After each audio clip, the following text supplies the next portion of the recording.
So chapter 4, it's about workplace emotion and mood.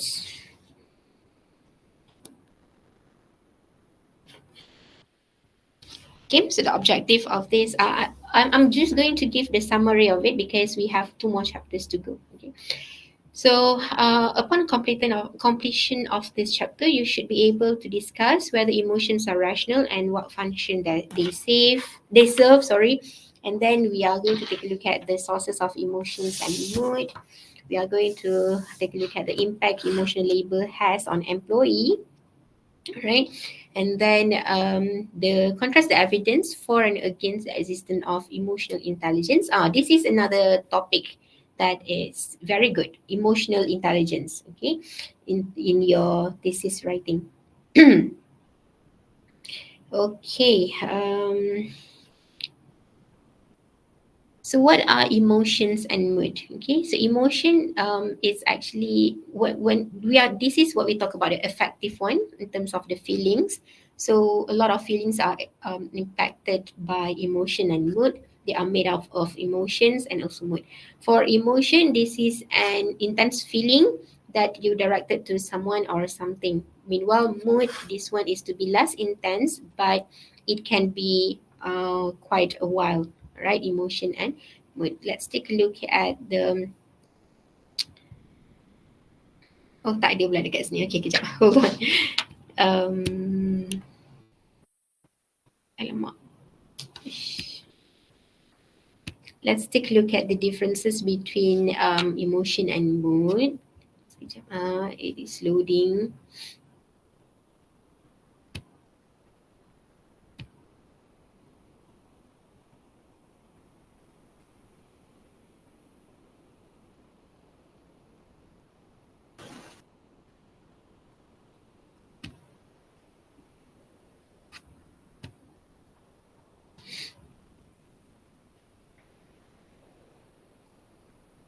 Okay.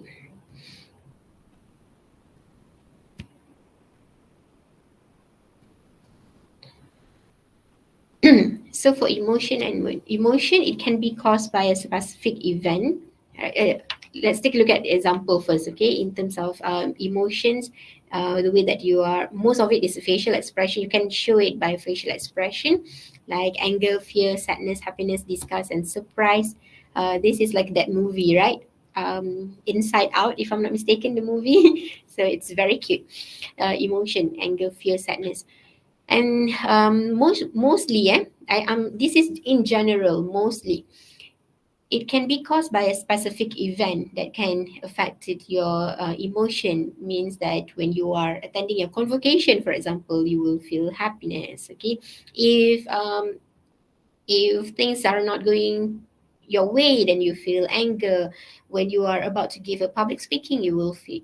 You will feel fear. Okay, so that is the emotions that you feel.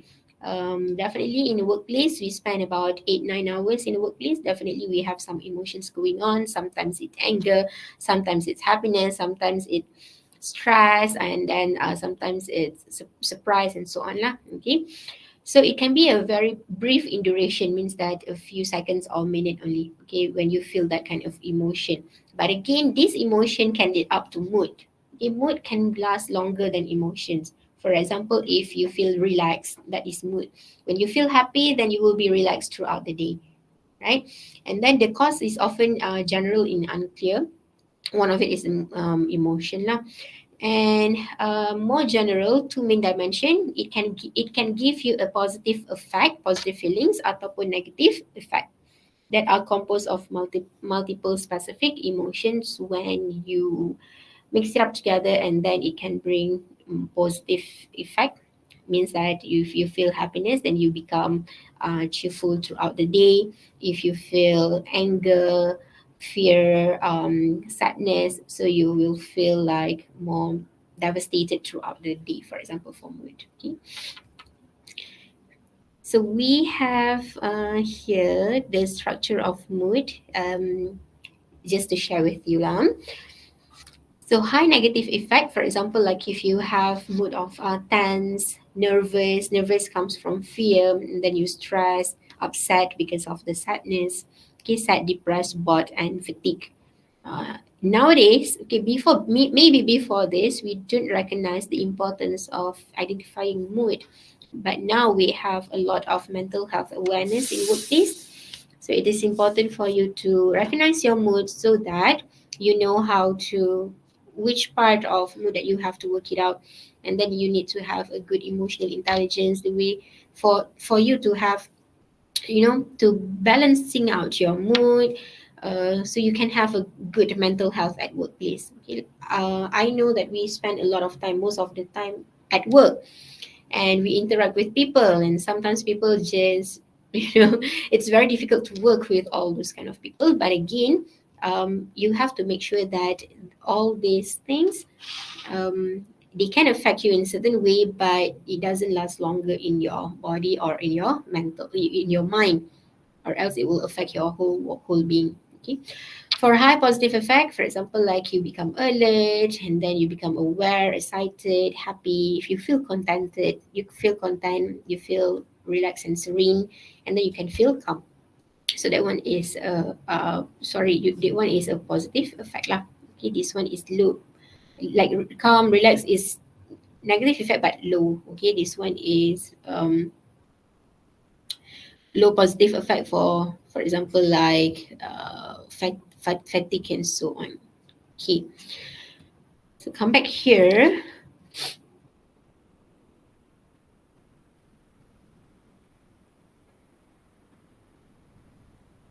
So what is the function of emotion? So emotion can aid in our decision making process. Okay, it's just that if you, I think that you are familiar with the word that don't make decision when you are angry. Sorry, when you don't make decision when you are angry, and then don't make promises when you are happy. Okay, so you have to know, in order for us to make a decision, we are in the right mind. We balance our feelings ataupun our emotion and so on, and then with rational. Okay, many researchers have shown that emotions are necessary for rational decisions. So the sources of emotion and mood, the first one is personality. Okay, there is a trait component, affect intensity, means that our personality as well, it will reflect. Some people, um, they feel tense easily. Okay, they feel tense easily. Slightly inconvenience will make them feel fear, and then feel very nervous. Or some people, maybe small things can make them happy. All right, so it depends on their personality lah, the way that it has built, the way that we talked about it last few weeks. And then the day and time of the week. So this is a common pattern. The happier is the which day, I think Friday or weekends, and then the most the most blues is the Monday, right? So and then maybe during the time as well, earlier in the morning, maybe we feel like not as energetic as in the middle of the day. We start to get our tune, and then momentum, so we feel more energized, and then we will feel sleepy after, right after we get our lunch. Okay, and then in terms of the weather as well, it can, all right, it can correlate with our emotion and mood. Means like a apa, weather, cold weather, you will feel a little bit lazy, a little feel relaxed, and then stress. Okay, stress, even low level of constant stress can worsen moods. Okay, maybe it's built up. So if you feel stress all the day, then your mood will be affected lah. Okay, and then social activity. Okay, in terms of physical informal dining activities can increase positive mood. Lack of social activity, maybe that's why if you read a lot of advice ataupun tips on how to feel good about yourself, I think that I don't have it here, but it goes something like, when you feel this, you have to do this. Okay, when you feel sad, you have to go to sleep. If you feel this one, you have to read a book. And then I also, you guys can look it up. Okay, look it up. They say that if we feel worry or tense, or we feel nervous, try to do something with your not dominant hand. For example, you write with your right hand if you are left hand if you normally use right hand, and then if we miss someone, someone is being romantic, okay, talking to the moon. So if you feel like you are nervous, try to do something and try to forget something. If I'm not mistaken, you have to do something with your not dominant hand lah. Okay, I'm not sure whether it's scientifically proven, but hey, let's try everything to make our day better, right? And then you have to sleep. Exercise can really help you to boost all the hormones, and then to let go of the unhappiness as well. Try to do a lot of exercise. And then in terms of age, this is not what I said, but it says here older folks experience fewer negative emotions. Okay, all right. So it means that at a certain age, you will feel a lot calmer. Okay, yeah, I have heard that. People say that when you reach 40, you become more calmer, you don't involve in drama.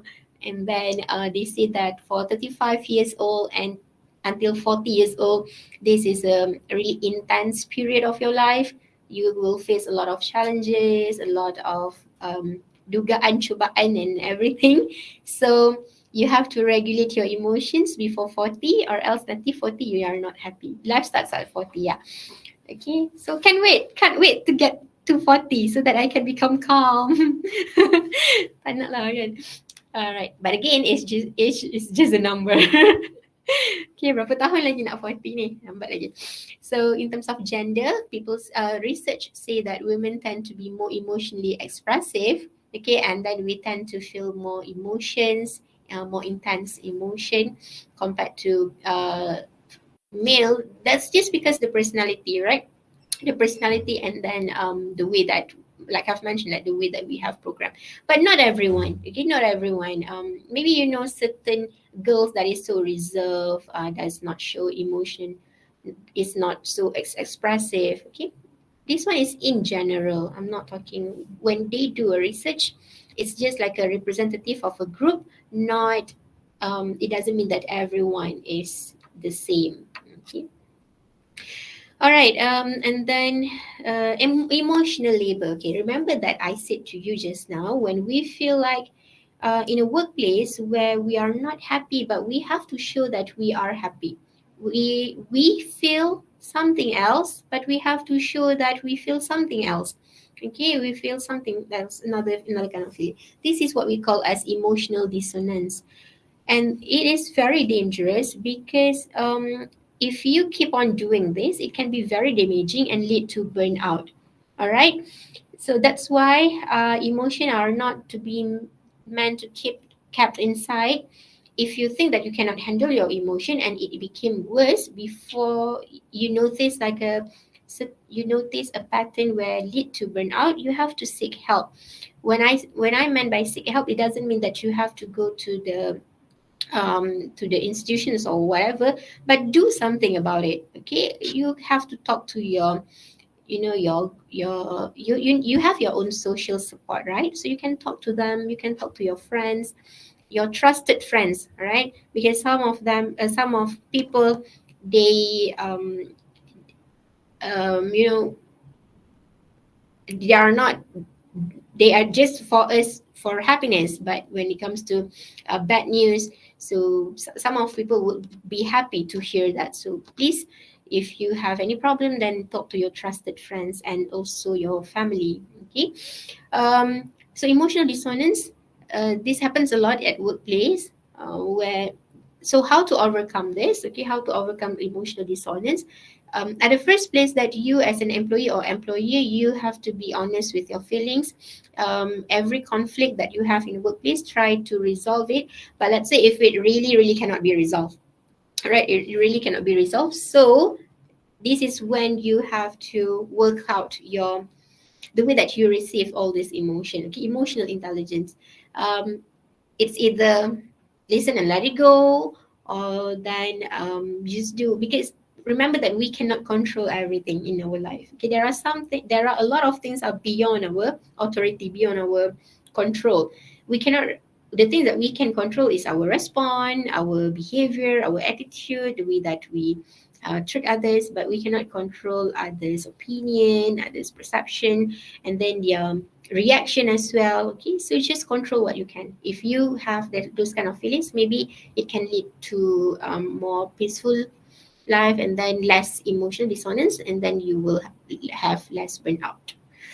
But again, I understand that some of this conflict affected the way that job is completed, right? But again, like I've mentioned, in theory, in order for us to solve conflict, is to talk about it, to have communication, and then you have to be honest. And then at some point, if cannot be completed, you can use a mediator ataupun a form of authority, meaning that you call the authority part to become a mediator ataupun to the one who will make decision, because you cannot come to reach the consensus between you and the other party. So involve the authority, okay, a form of authority, ataupun involve a mediator. So they will make a decision.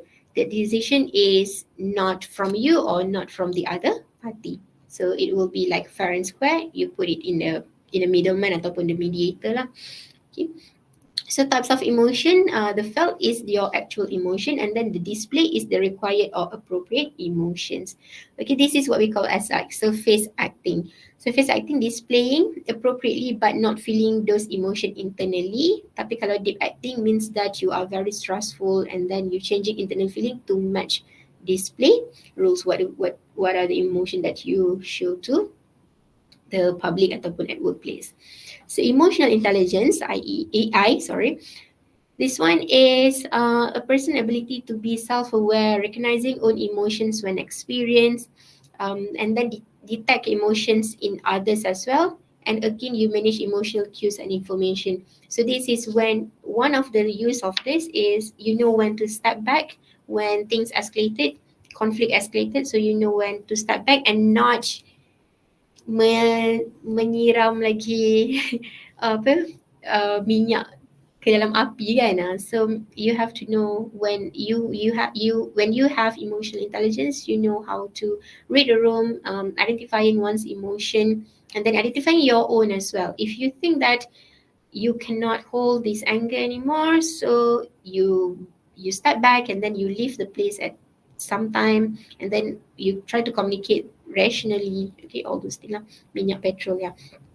So this one plays an important role in job performance. Okay, and how does EI affect contributed to job ataupun contribute to work environment is starting from the hiring process, right? For those who are working in HR, maybe you can suggest, if you still don't have it, you can suggest to your top management by having a EI survey ataupun test when hiring process, so that when you hire a person, it's not just based on sorry, it not, it is not based on just qualification and then experience, but also in terms of their personality and their emotional intelligence, right? If you still don't have it, then you should have this kind of survey, this kind of test, individual personality test during hiring process. um, because sometimes, especially when dealing with intelligent people, okay, and intelligent people, because we think that we have qualification, we have this, we have that. I'm very good at this and at that. Sometimes we forgot about our emotion, because when we feel like we are superior, okay, we feel superior, and then we tend to forget about the emotion. For example, like being more open to others and so on. So you have to find people that will work for in your company that have this emotional intelligence lah. Okay. um and then in terms of decision, here, okay, in terms of decision making, so positive emotion can lead to better decision. I'm happy to work, like we just talked about it yesterday. I'm very lucky lah. Okay, I can say that I'm very lucky when I work with all my superior, all my bosses. they are a good boss. Okay, they are a good boss, really good at displaying their emotion and then understand others emotion as well. So so it makes us easy. Okay, it is make us in the faculty, it will become much easier for us to make decision, because less conflict ada. Okay, you cannot run out from conflict. Okay, conflict ada. Sometimes we feel frustrated as well, because things can be easier if we do this way. Okay, sometimes all those things lah. And then because some people just refuse to listen. Okay, can you please sit down and listen? But sometimes some people just refuse to hear that, right? And talk about changes as well. People refuse to change, people refuse to contribute more. A lot of people we hear in the workplace will say that that's not my job. So yeah, all those kind of conflict happen, right? And then in terms of creativity, okay, positive mood can increase flexibility, openness, and creativity as well. And then it can create and enhance motivation at workplace, enhance teamwork, and also leadership. So people with good emotional intelligence, they can portray a good characteristic of leadership traits. All right. Um, because I have my previous boss, really good at displaying this emotion now. Okay, understand others emotion. So with that, it shows that he is a very good leader. Play around with people's emotion, so in that part, he's excel on it. Okay, we feel like we are hurt, we feel like the management cares and so on. Okay, but that part only lah. Okay, or else or else I'm not here, right? So I will be at the previous workplace. How to identify narcissistic person, and how to, okay, this one is like, you have to do a lot of study about it. But one of the traits that people say is they are just focusing on themselves. Okay, that's the only thing that I can say. How to handle it? um, do a research lah about it. Okay, what I can say is, don't give it to them lah. I mean, tak nak cakap lah pasal narcissistic person ni. Okay, refer to the experts, okay, on this, because in order for us to determine whether that people is narcissistic or not, it requires an expert's opinion, right? Sometimes maybe we feel like they are, but actually it's just their behavior. Okay, maybe their feelings. Okay. If you ask my opinion, yes, please avoid that people at all costs. Okay. You can communicate with them, but on the surface level only. Don't make sure that you have a very good emotional intelligence to talk with them, because narcissistic people is known to can manipulate others, right? What is the difference between EI and being professionalism? Okay, being professionalism is the whole thing. EI is a part of professionalism. Okay, professionalism is the whole thing, the way that you act in the workplace, involving your dress code, involving your roles and responsibility, and EI is just a part of it. Okay.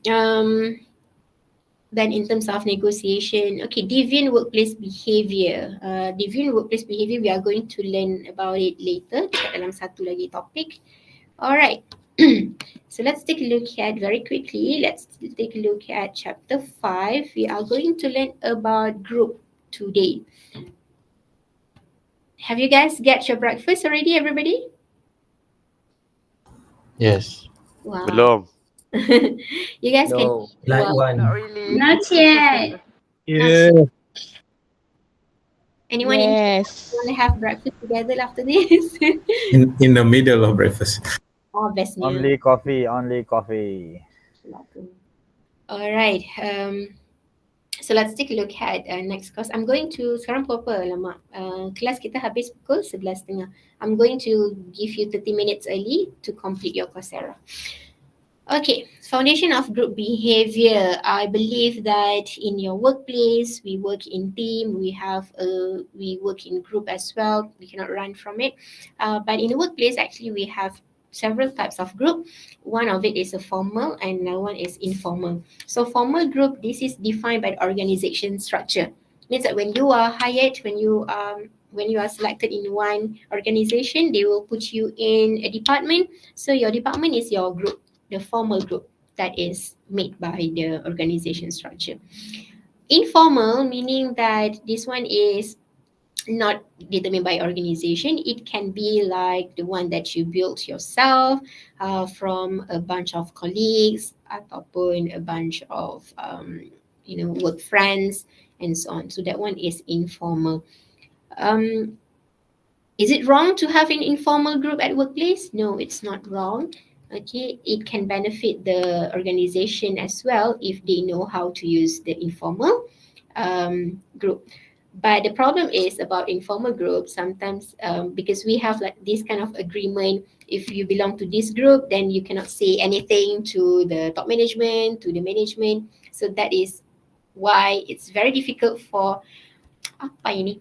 That's why it's difficult for the management to get the benefit from informal group. Because during informal group, this is the moment where actual emotion is being displayed. The actual emotion, the actual perceptions is being displayed. So if organization knows this actual feelings, so they know how where to what to do. All right, because normally in formal group, like I've mentioned to you, emotional dissonance, we demonstrate the emotion that is required for us ataupun the best emotion that we should display.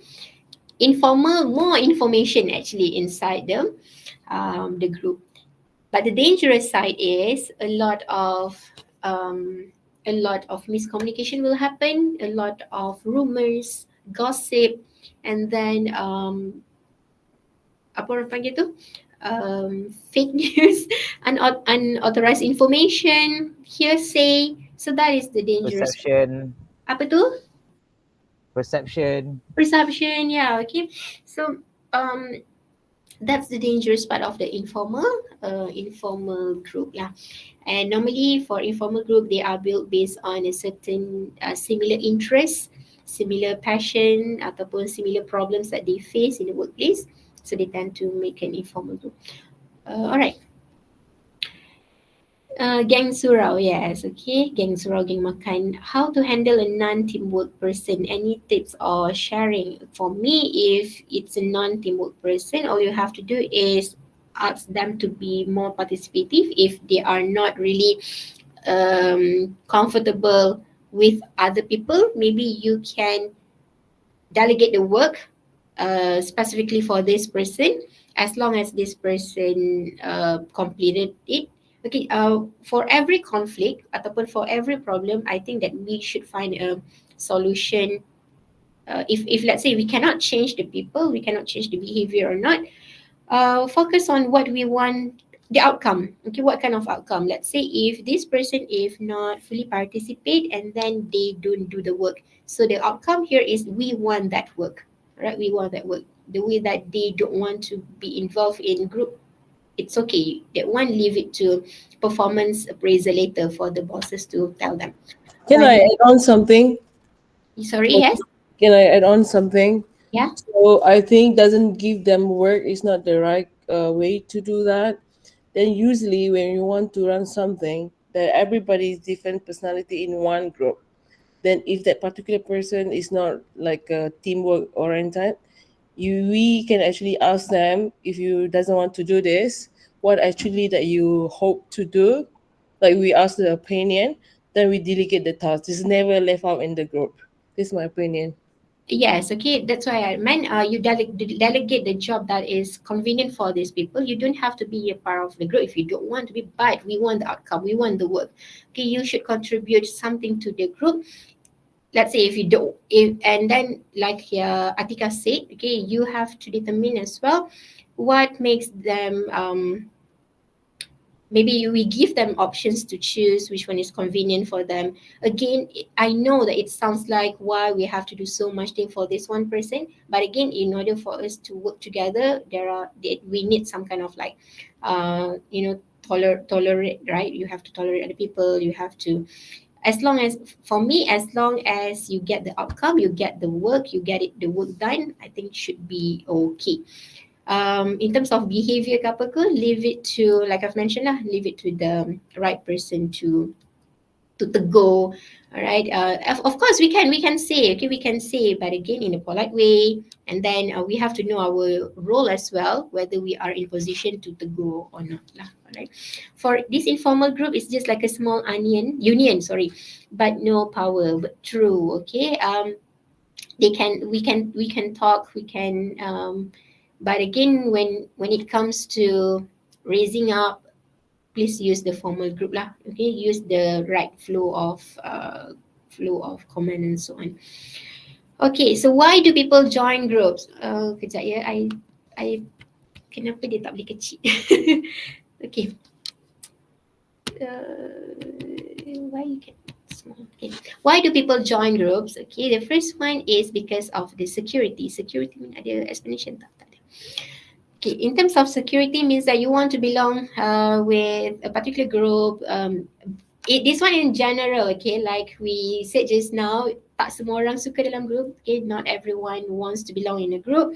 So for those people who wants to belong in a group, they feel much more secure if they are a part of something, and then when they want to, and it can increase what we call as increased level of sorry, I forgot the term. Agreeness, if I'm not mistaken, agreeableness, means that when you want to do something, you have other people to back you up. Okay, so you are secure in terms of the decision making. You know that people will back you up, people will have the same thinking style, something like that. Okay, and then in terms of the status, so status, if I'm not mistaken, it's here. Okay, later status refers to, when we it is actually defined by the group themselves. It started at school actually. If you take a look at previously at school, you can see that there are group. When you belong to this group, maybe this one, all the pretty ladies in that group, so they have like a certain status, maybe defined by themselves or defined by the perceptions of other people around them. So when we join this group, we feel like we have those status as well. It doesn't have to be bad status ataupun apa. Okay, it's just like a position ataupun Jawatan. it's not jawatan. It's more like the way that we perceive that groups. Okay, and maybe let's say in the workplace, we know that the high achiever, for example, we have the high achiever. It relates, this group status actually relate later with motivation theory. Kita belum belajar motivation theory kan? Okay, dalam motivation theory, in motivation theory we have theory X and theory Y. Okay, so for theory X, I pun dah lupa theory X and theory Y. So a good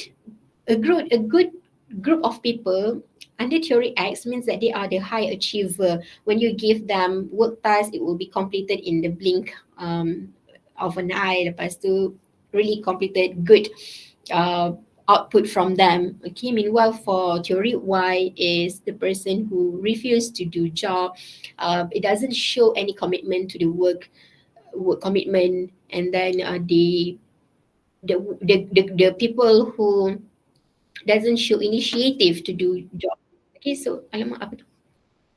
Oh, so this kind of status, all right, this group of people maybe can become like a high achiever. So when you become a part of that group, people will see you that you are one of the high achievers. If you belong to a group that is creative, so you have certain perception, people towards you is creative. It's determined by the power of person wills over others, because they have like this huge influence, right? They have a power to change others' perception, and then a person's ability to contribute to a group goals. Definitely, if you join a group with a certain status, you need to be sekufu with them. Means that you need to have a similar traits and then similar contribution as well, right? You have to be like them to each other, right? All of this group you have to become like each other if high achiever, then in order for you to stay in that group, then you have to become a high achiever as well, or else it doesn't work. It will become a conflict later. Similarity, popular ke apa ke. So it became, and then individual personal characteristic as well. That's why in a group normally we will find people with a lot of similarities. Okay, maybe not in terms of personality, maybe in terms of their interest, passion, or the things that they like. About, for guys, maybe they like football so much, and then maybe this group is like a football club or something. Informal, this one is informal. And then another girls, maybe this one is like group, all those married people with kids, and then they can share a lot of motherhood experience and so on. Okay, and then we have like this in informal group at workplace, where always MIA, missing in action, don't know where they are. Okay, when one person gone, everybody will gone as well. So all those kind of status. Okay. Next is in terms of your self-esteem. Okay, affiliation, you just want to be a part of something, sense of belonging. Okay, you wanted to have a power, because one person compared to a group, the power of a group is much better, right? And then in terms of goal achievement, because we want to achieve a certain goal ataupun ada a certain objective or aim. So this is a 5-stage model of group development. Nothing much. It's just talk about how to develop a group, starting from forming. Means that you are here in terms of forming, you started to build structure, and then you are not certain about the group members and so on. Okay, and then in the stage of storming and norming, so they started to have a good relationship, they started to have to resolve conflict effectively, and then if they have a good structure, they have a good identity, so a group can become a performing group when everyone is functional. So under group and teams, we have, what is this, we have functional team and dysfunctional team. Okay, so functional team, ini group baru kan. Okay, I rasa kita akan belajar kejap lagi, tapi tak apalah, I ajar.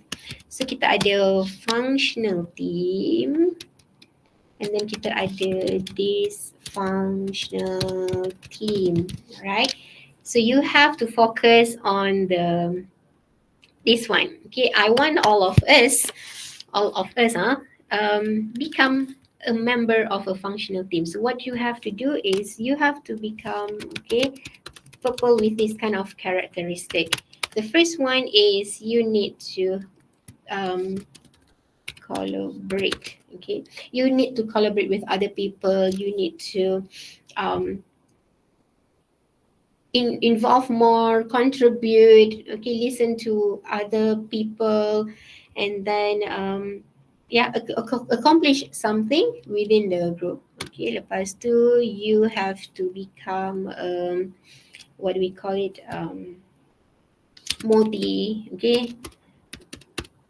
motivator lah. Okay, motivator. So not only you do your part, but you have to become a good motivation as well to others. Okay, you encourage them to participate, you encourage your group to be better, you give them some kind of like inspiration, and then when other group members need help, so be a first to lend a hand to them. Okay, try to motivate others to inspire lah. And then what else? Functional characteristic of a functional team. And then we have to be, I pun forgot the word. Okay, tak apa, nanti I ingat I tulis lagi. So in terms of the characteristic of this functional team, okay, so don't become kita panggil sebagai divergent. Okay, divergent means that you dah lah tak menolong dekat dalam group, but you tend to divert. Okay, you try to divert the focus instead of focusing on the job task and so on, but you divert it with unnecessary conflict, unnecessary emotions or whatnot. Right? You try to become someone that is divert from the actual purpose. So this kind of people, it's not good for your team lah. Okay, and then in terms of, okay, I remember. Okay, delegator. So in order for you to have a functional team as well, you cannot do everything, all right? Even though that you are a captain of that ship, but you cannot do everything in that ship. You have to delegate your job. That is a functional team. If you do everything, then that what's the purpose of having a team? Because you didn't listen to various perspectives, you didn't listen to a lot of people's ideas. So you have to delegate your job. Okay, you have to know your team's expertise, and then what they can contribute. You can become apa orang panggil tu, like a leader, but you have to delegate your work as well. Okay, so the rest, like ignorance, bias, okay, yes, okay, this that one is more dysfunctional team, because you don't want to you have you are not apa orang panggil tu, you are not contributing. Okay, you are not contributing to the team. Later nanti ayat tambah lagi, okay, dekat dysfunctional and so on. Alright. So the group properties, okay, group properties, what are the things ataupun what are the elements when we talk about group is the characteristic ataupun the attributes in a group. So the first thing is group is actually built up from different kind of roles, right? Different kind of role. Role maksudnya ialah a set of expected behavior patterns that are attributed to occupying a given position in social unit. So we have role identity, we have role perception, we have role expectation, and we have role conflict. So role identity is meaning that the one that you associate with your own attitudes and behavior. That one is you believe that you have this role. This is your identity. This is your what do we call it? Your own behavior, personality, and so on. Okay, so the role of in order for us to talk about role in group, okay, we have also we have tadi kita belajar tentang this one, right? Aduh. We have learned about formal group and informal group. So actually for role as well, we have formal role and also informal role at workplace. Okay, so for formal role, this one is assigned by the organization lah, just now, like the group. Means that if you are a marketing manager, then you have a set of job description attached with your daily life. As a marketing manager, you have to fulfill this, you have to accomplish this. There is a role and responsibility. Okay, and then as a, let's say if you are selected as a team leader ataupun you are the leader of your particular team or particular group, so you need to have a certain role as well. For example, you need to know how to delegate, you need to know how to coordinate people according to their expertise, according to their knowledge, according to what they're good at. All right, and then for informal role, this one is this is not officially assigned. Okay, the one that we hear just now. Okay, motivator. Siapa assign you untuk jadi motivator dekat dalam company? Tak ada, right? Okay, no one assign you to become a motivator in your company. So this is more like an informal role.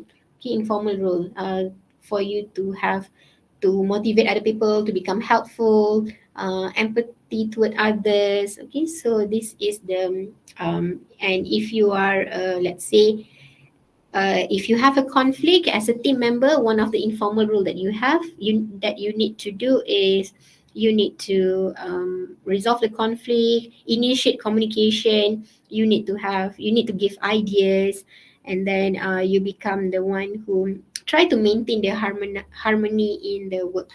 Okay, that one is informal rule. Okay, so for role perception is our view of how we're supposed to act in a given situation. Okay, this is what we feel like if I am a group leader ataupun if I am a marketing manager, I believe that I should behave ataupun I should play this role. So this is our role perception. This includes like a duties, responsibility, associate with the position that you have. Role expectation, on the other hand, is how others believe that you should act in a given situation. So role perception is by us. Role expectation is by other people. Okay. And role conflict happen when this multiple role is incompatible. This is what we found out in the workplace when people say that that's not my job. Okay, because of we have a role conflict lah. Role perception and expectations are collided, means that they are not aligned. So as a manager, okay, as a manager, you need to make sure that this is clear. Okay, one of the steps that you can do is you need to ask, are you clear about your role? When you have, if in a meeting, okay, one of the things that you can do is in a meeting, ask them back, okay, this is what we are going to discuss, and we have come up with every blah blah blah blah blah. So are you clear what you should do? Can you tell me what is your role in this project? Okay, so when they clarify what are their roles, so make sure that it match with your expectation. If doesn't match, then you have to tell them that, okay, so I expect you to do this, do you understand, so that we can minimize the role conflict. Because kalau ada role conflict, if we have a lot of role conflict, later a lot of work will be pending, ataupun they will come up with an output that is not as what you expected, and then maybe there are some area, ataupun there are some work area it not being apa orang panggil tu, tak ada orang buat kerja tu, ataupun there are no people monitoring that would expect apa kan. So you have to make sure that in terms of role expectation and perception, it's aligned, it's compatible. Tak nak ada banyak role conflict dekat dalam tempat kerja. So number one is norm. Norm is something that they share, something that is very familiar. So we can see in terms of group property is what we call as apa tu nama, conformity. Okay, conformity. When we belong in one group, we want to feel like we are not neglected, ataupun we what's that word? We are not left behind. Okay, means that we are the same. That one is why we join group, because we have this kind of conformity as well. I mean that we are not the outliers. Okay, yang someone that is left out lah. Okay, so lesson from the Horton study, nanti you guys take a look at Horton studies. This is like a very old study when we talk about social conformity, whether people will act in a certain way if they are being watched ataupun observed, ataupun the change of environment. Whether it talks a lot about groups, when one person change in group, whether it's affected others or not. Okay, and then try to find out as well videos about social conformity test, social experiment about conformity, and I think that's a very good example. Okay, we tend to behave in a certain way because our group is behave that way. That's norm. Okay, individuals try to conform to norms of this group. Kalau pepatah Melayu kata masuk kandang kambing mengembek, masuk kandang apa tu kan. So it's like that lah. Okay, conformity. In bahasa formalnya ialah conformity. You have to, when you join group, you have to do something like that. Deviant workplace behavior. So deviant workplace behavior, how norms is actually related to deviant workplace behavior, because this is something that is, kalau kita tengok dekat nowadays, okay, a lot of cases involving sexual harassment, right, in workplace. Because of why? Because that's how it has been communicated at workplace before this. Guys and girls, they have like sexual jokes. All those things are not good. Okay, it's not proper to be discussed at workplace. Of course, it's informally, but again, it's not something that should be discussed, and that has become an organizational norms everywhere. It doesn't matter, international company, local company, SME. It has become a norm, right? And then because of this norm, like everybody is doing it, it became something that is normal to practice, right? Similar with other deviant workplace behavior. If that organization, a lot of people come late to work, and then not being punctual, So it has become a norm and everybody tends to follow it. Because why? Because there is no action taken and everybody do it. So if I kena, it should be everyone else pun kena, right? The way that how norms is actually affected deviant workplace behavior. That's why it's a very important for organization to make sure that all these bad norms ataupun there's not functioning norms, it's not happening in your workplace. Right? Identify it because it can lead to deviant workplace behavior.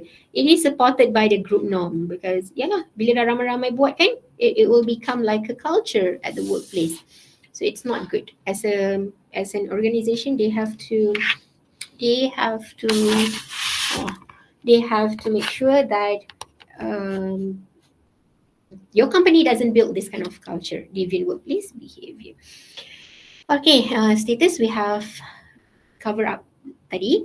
In terms of size, research show that smaller group are faster at completing tasks, definitely because too large size. Normally, it's between 3 to 7 maximum, 3 to 7 maximum. A group is okay. I'm not talking about department. Department different. Department you can have a lot of employees. I'm talking about group at completing a certain task, a certain project yang mana yang might be in this group of people they might do similar things, similar tasks. Alright. For department, for a huge project, you call from other department, that one is okay. I'm talking about, let's say, if marketing, in marketing department, marketing project, you have this one campaign, sekarang bulan berapa? Bulan December. Okay, you want to do some kind of like Christmas content, Christmas campaign. So most of it like you are doing similar things, campaign maybe publish in social media, and then you have to updating customer database ke, ataupun you have to come out with a content, creative department. So maybe like I've mentioned to you, 3 to 6 people in one group is appropriate rather than more people in it like 10 or 12. Okay, yes, it will be redundant, exactly, because and then overlapping tasks as well. It's not efficient when you have a lot of people doing little job. It's not efficient at all, right? In order for you to become efficient, everyone they have their own specific task, and then a little bit helping, it doesn't help. Okay, smaller group.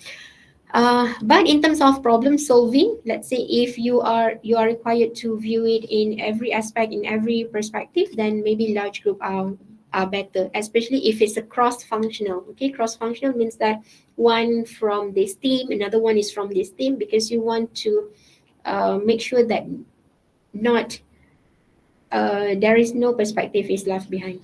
Okay. Social loafing is tendency to expend less effort working in a group.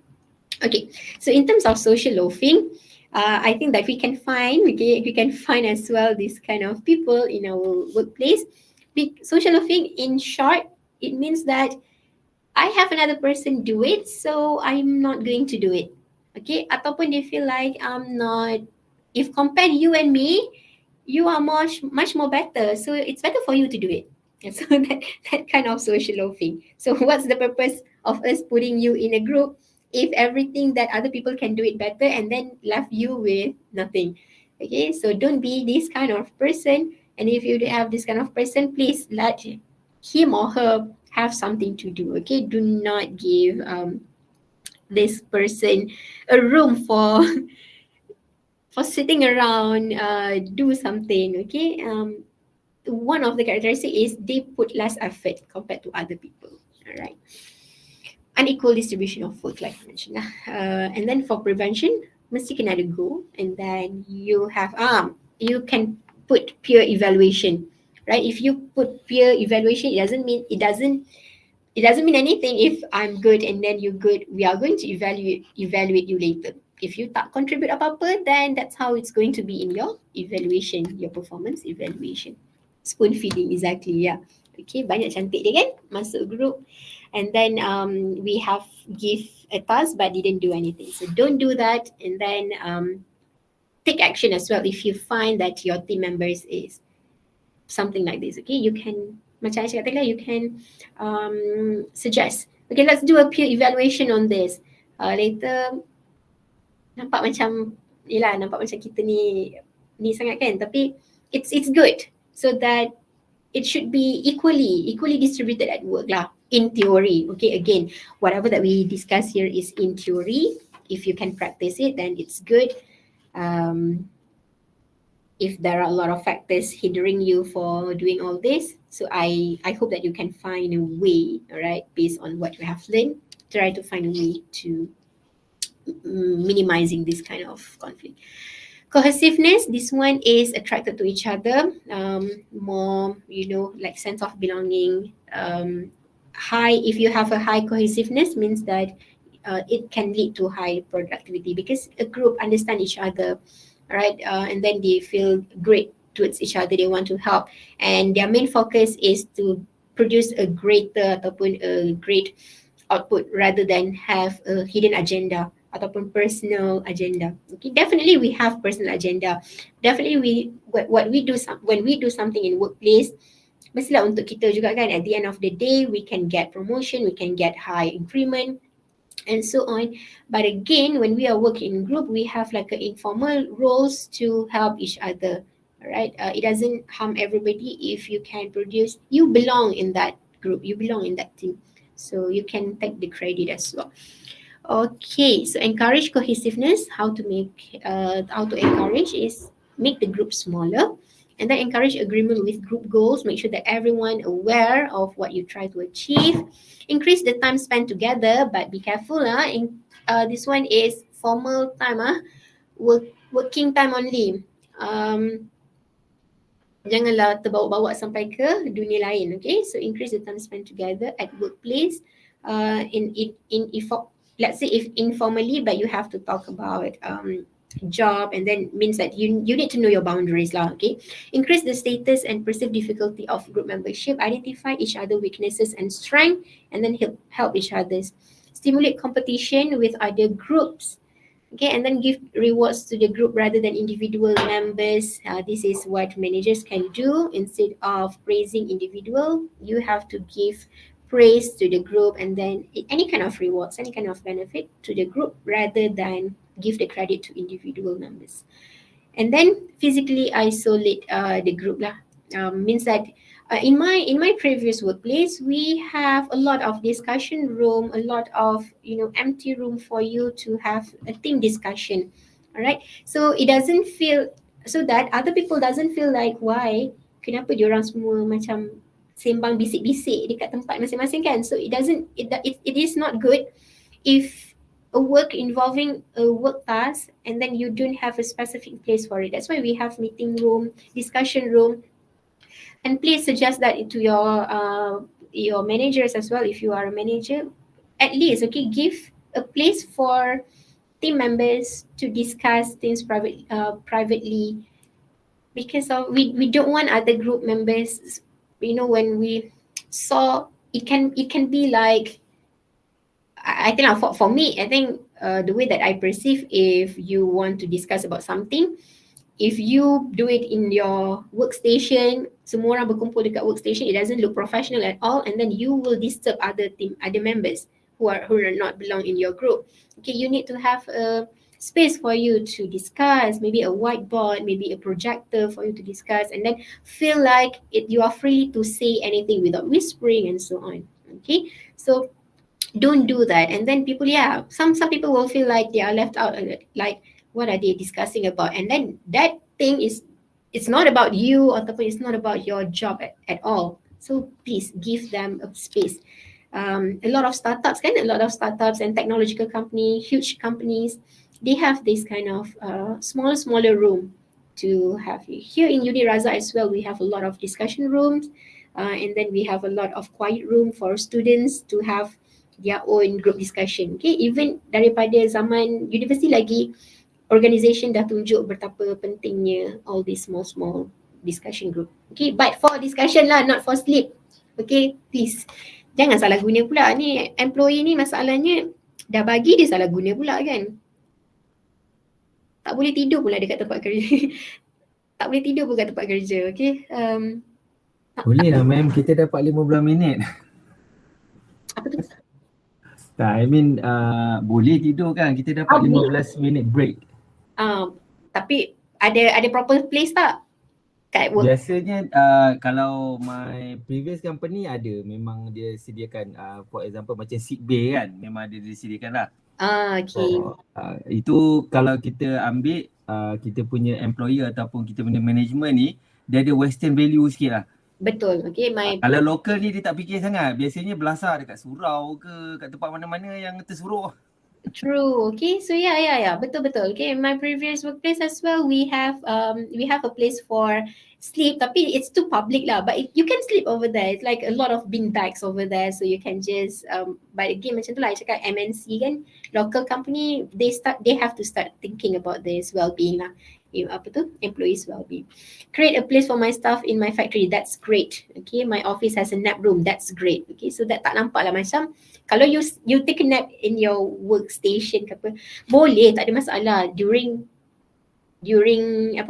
lunch break ataupun nap time, tak ada masalah, but it will be proper if we can physically isolate this kind of people yang nak take a nap, so that it will be much convenient for them as well.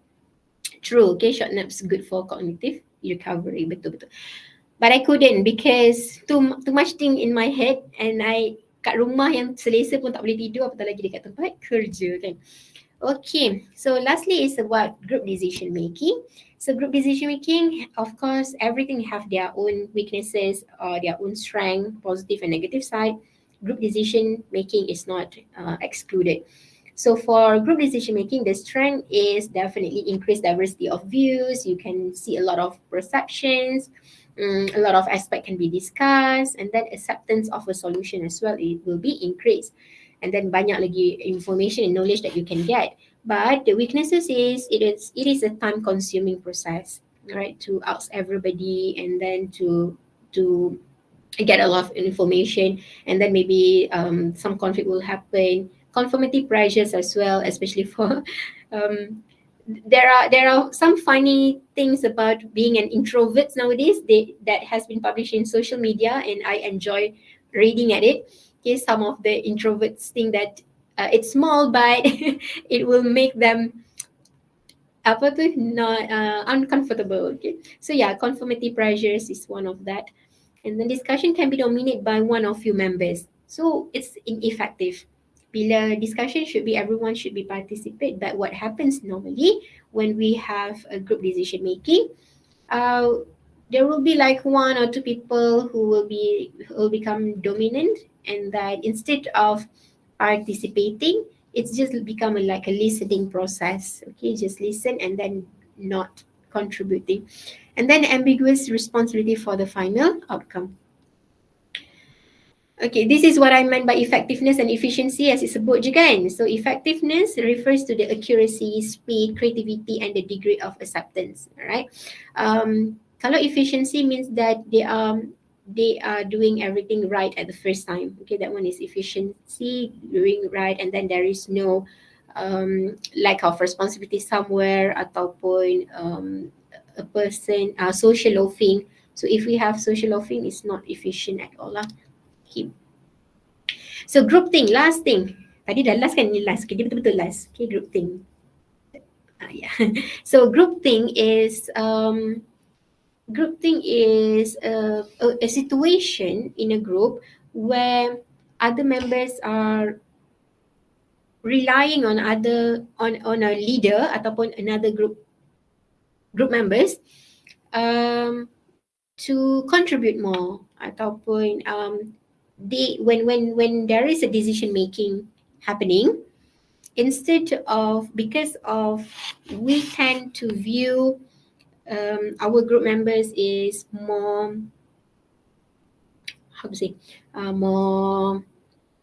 more qualified ataupun lebih pandai, lebih nampak berkarisma and so on. So we tend to, let's say if we have a feeling, we have an idea, but instead of giving out the ideas, we just agree with other group members. Okay, so that is what we think, that's what it meant by group thing.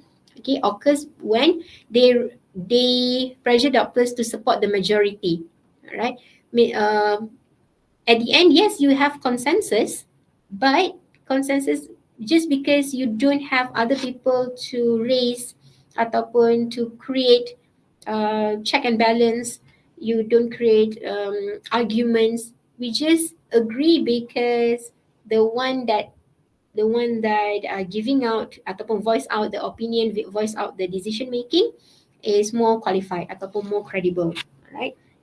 Doctor keep silence and minimize their misgivings. Interpret silence as yes vote. So let's say if you don't say anything under group thing, if you don't say anything means that you agree lah. Okay, counted as agree, counted as the majority. So how to minimize groupthink is you have to encourage everybody to speak up. Group leaders to actively seek input. Tanya sampai dia bagi jawapan, okay? Ataupun you can ask, what's your concern? From your side, can you do it? Ataupun what are the challenges if you want to do this? What are the challenges? Do you think that how can we speed up? Ataupun how can we help you? So ask, okay, seek input from all the team members. And then for group leaders, sometimes you have to limit your opinions. All right, this is what my previous boss do. Ask first, okay, ask first everybody, and then after that, from that he will build up the opinion lah. Okay, and then you can appoint a devil's advocate, meaning that question everything, question the idea, so that when you question, you want to take a look at you want to make sure that there is no any aspect left behind. You are discussing about every aspect, every perceptions. Tadi ada siapa? Okay. Okay, so that is what groupthink is. So implication for managers, all right, positive, whatever that we have learned previously. Positive relationship between role perception and performance evaluation. So for a manager, you need to know, like I've mentioned just now, again, in terms of role perception and also role expectation. It's very important so that it will lead to your performance evaluation later. Nanti masa performance evaluation, tak adalah your employee said that no, I didn't know that that's my role, atau when I didn't aware that that's in my job scope or whatnot. So in order for you to have a good performance evaluation, an accurate one, first you need to make sure that in terms of role, your employees know what they are expected to do. Okay. Group norm can affect individual performance either positively or negatively. So be careful for your norms. Take a look at your culture. You as a group, you as a manager, you need to silently watch everything. You need to know everything what is happening in your department, in your group. What are the norms? Try to find a way to find this information, especially using their informal group. Okay, it sounds bad. I'm not saying that you should you should employ a spy ke apa ke. No lah, okay. Try the best way. You know your employees, and then find a way to get information from this informal. Okay. Yes, one-on-one session. Exactly. That is a very good example. Okay, one-on-one session, but make sure that they are going to speak up. If you are a company that doesn't promote two-way communication before this, it will be very difficult for you to have a one-on-one session because people simply won't speak up. Or if they have speak up before, but there is no action taken by the top management, again, it will be very difficult to have proper ataupun output from this session. Okay. Create a culture first of two-way communication, and maybe your employees will trust you more to speak up, to give you communication from the bottom to top communication approach. Okay, lagi setengah jam. We have another topic, but it's okay. I can cover this topic later, next week. So chapter 6 kan? Chapter 6 yang mana tadi? Chapter 6. Okay, teams. Let's just take a look at very quickly. Let me take a look at my note. I ada tulis apa tak? Tak ada pun. Okay.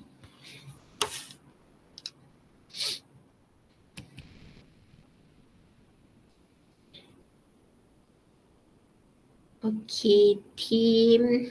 Apa yang penting dalam team ni? All right. To differentiate between work groups and work team. Okay, like I mentioned to you, work group just now, we will share information, neutral, sometimes negative, sometimes positive. But if it's a team, you have a strong um, sense of shared goal. Okay, in terms of goal, it's a collective performance. So when I mention it's a team, you are doing for the group performance. Macam football lah kan, football um, dia bukan kira kalau team tu menang, dia kira like everybody playing their role and then masuk bola, you jaringkan bola, so that points accumulated will considered as your performance kan. So sama juga macam work teams lah, the actual output is the work group punya performance. Okay, synergy in teams need to be positive. Okay, dalam work group, for example dekat dalam department, it can be negative, sometimes negative. It is neutral, but in work teams you need to make sure that it's positive all the time, right? So that it will be easy for you to get your output ataupun performance. Accountability, it's individual and mutual.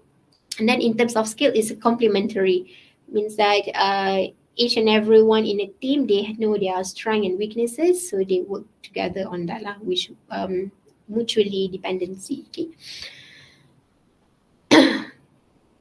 This is the type of teams. Kita ada problem solving teams, self-managed, and then virtual. Nowadays we have a lot of virtual teams, myself included. We are kita kerja virtually, and then we have cross-functional lah. Okay, from each department contribute their ideas, contribute to for any kind of work purpose, problem solving ke, come up with a marketing strategy ke, come up with any kind of strategic planning. Okay, kat sini ada apa orang panggil tu? Definition and elaboration for each and every team. Okay, so for team composition components, the most important part is when you select a team is the ability. Okay, the ability and then and their expertise. As a leader as well ataupun as a manager, you need to identify your members' ability first when you want to put them in a team. Make sure that it's complement each other. It doesn't work if you put people with the same ability dekat dalam team, sama je semua kan. Let's say you put all the employees that shows a good characteristic leadership traits, you put in one group. So kalau semua orang ada leadership traits, so who's going to be the followers? Who's going to take charge? These leaders will fight among themselves, then say that, oh, I should become a leader. No, you should listen to me. All right. So you need to make sure that maybe put someone who possesses strong leadership in one group, and then the rest is more like more people with a detailed characteristic, okay, and another people maybe good at talking to other people, okay.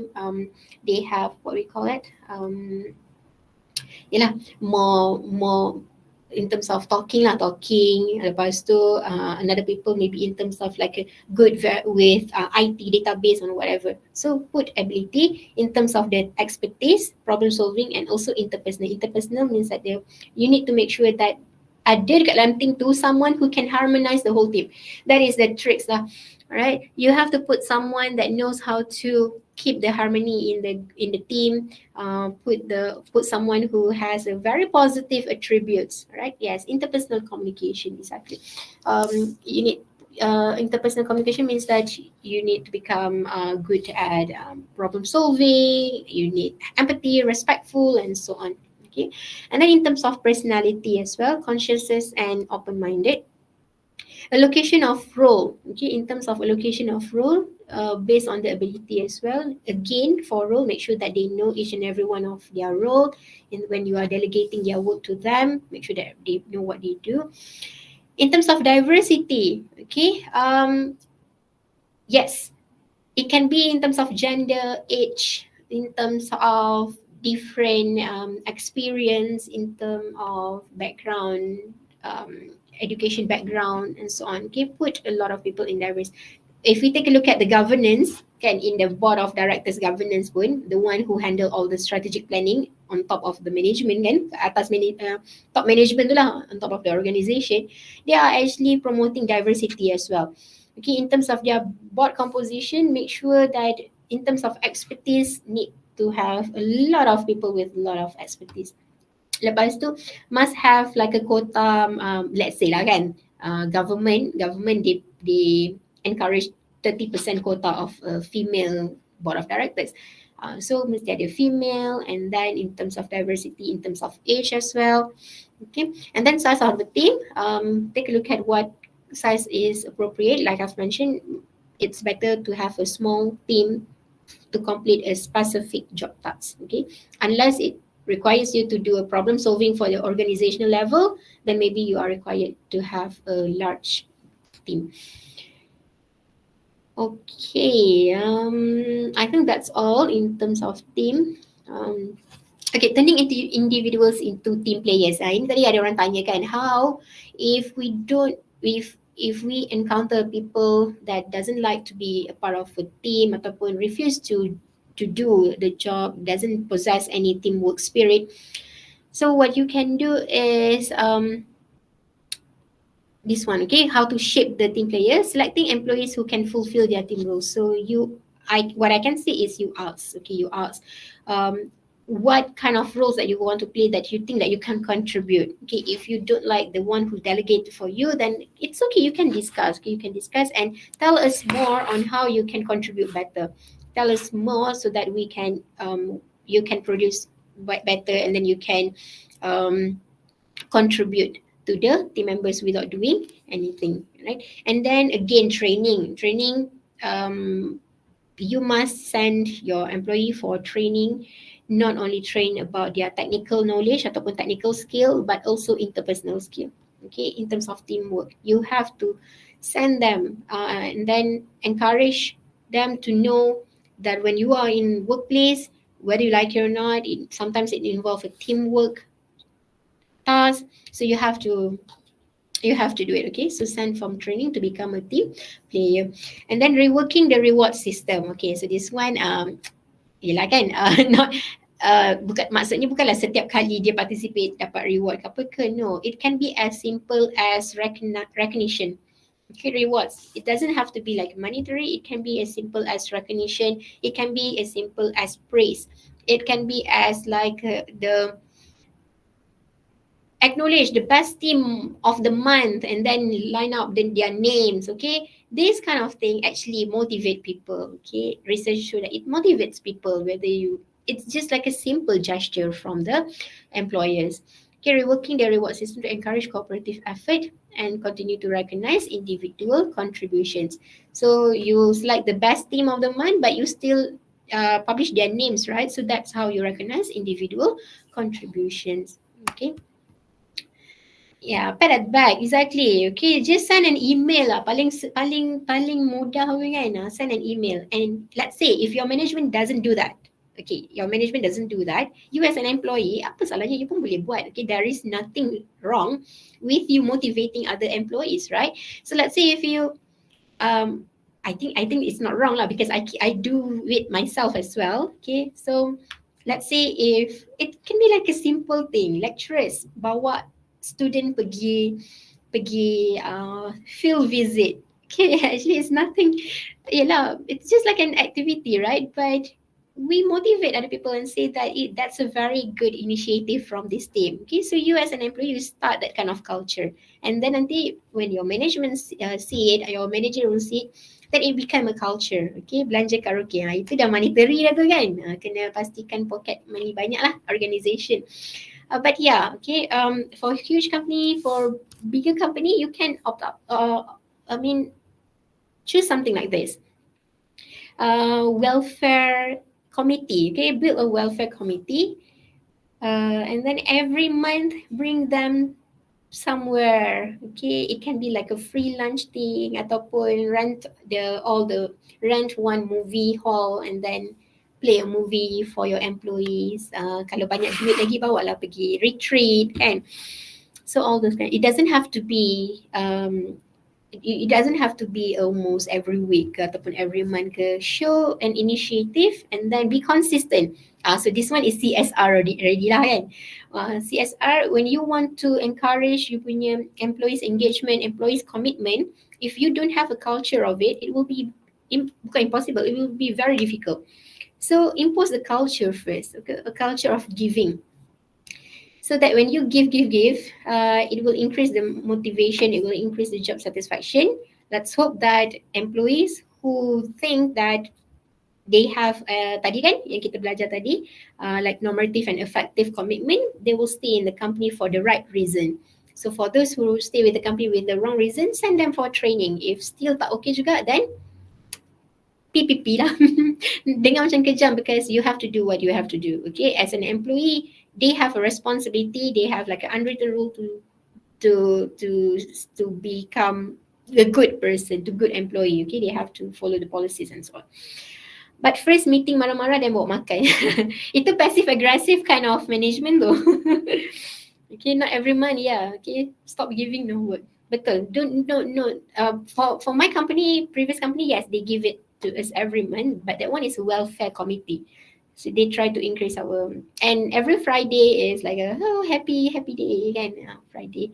Like it's a casual day, and then start from 2 p.m. dah tak buat kerja dah. So that kind of motivation lah. But that one is previously, and then when it grows bigger, so they have a different different line of managers already. So I don't think that they still do it.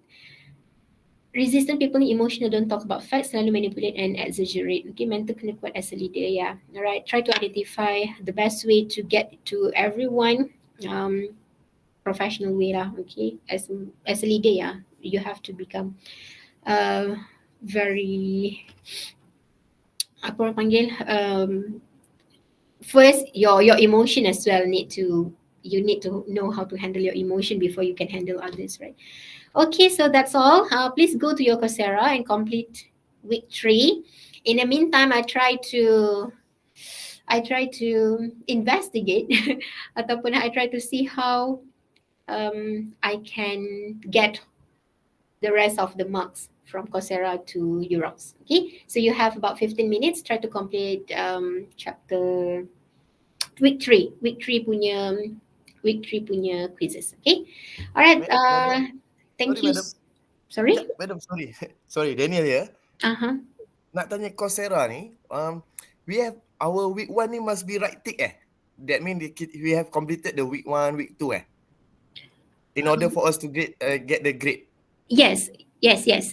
You can Alright. make sure you can see the grade. That means that it's completed.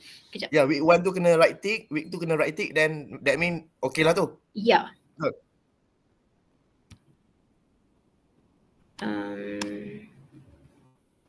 I have like a grade book over here, so I can figure out lah later. Hilang dah.